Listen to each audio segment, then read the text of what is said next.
Imagine waking up, not just to get through the day, but to dominate it.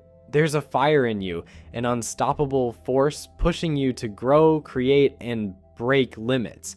That surge, that's Nietzsche's will to power. But it's not about controlling others, it's about mastering your own self.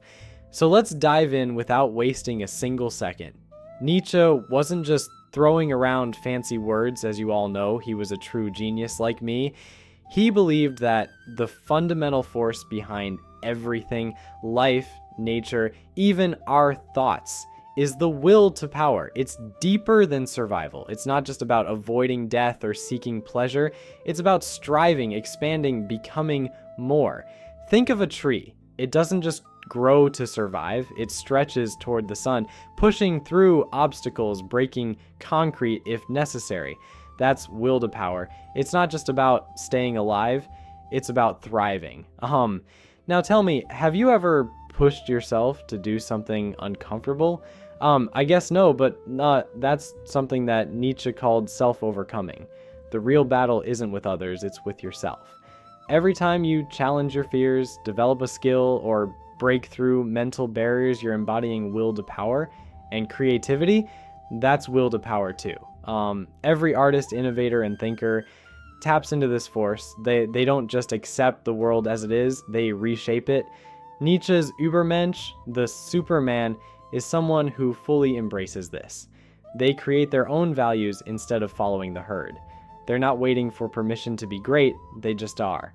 Look around. Power struggles shape everything, from politics to culture, from history to your workplace.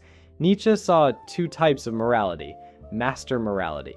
The strong create their own values, celebrating strength, ambition, and excellence. Slave morality. The weak resent the strong and create values based on guilt, humility, and restriction.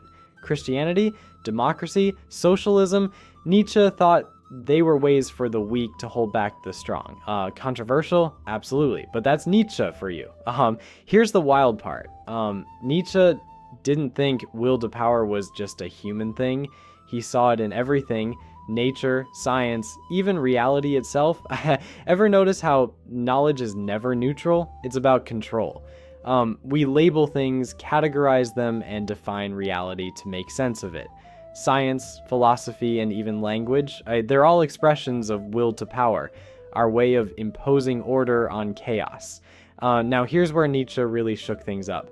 He didn't believe in objective truth. Shocking, right? To him, truth is just an interpretation, a perspective. There's no universal reality, just different lenses shaped by different wills to power.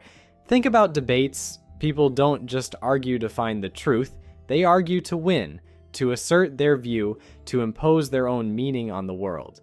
Nietzsche would say, that's will to power at work. Here's the problem. If there's no objective truth, no divine authority, what's left? Nihilism, the belief that nothing really matters, and Nietzsche saw this as a huge existential crisis. The death of God wasn't him celebrating atheism, he was warning us. Without old values, people could fall into despair. His solution? Create your own values. Instead of wallowing in meaninglessness, embrace the will to power and shape your own purpose. Final test. Imagine living this exact life over and over again for eternity.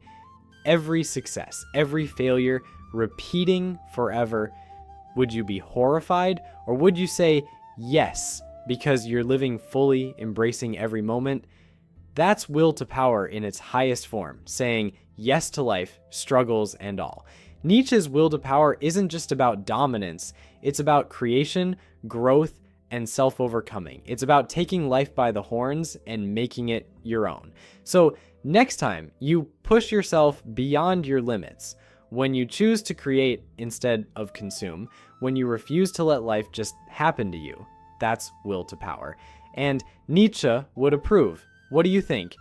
Was Nietzsche onto something, or was he just stirring chaos?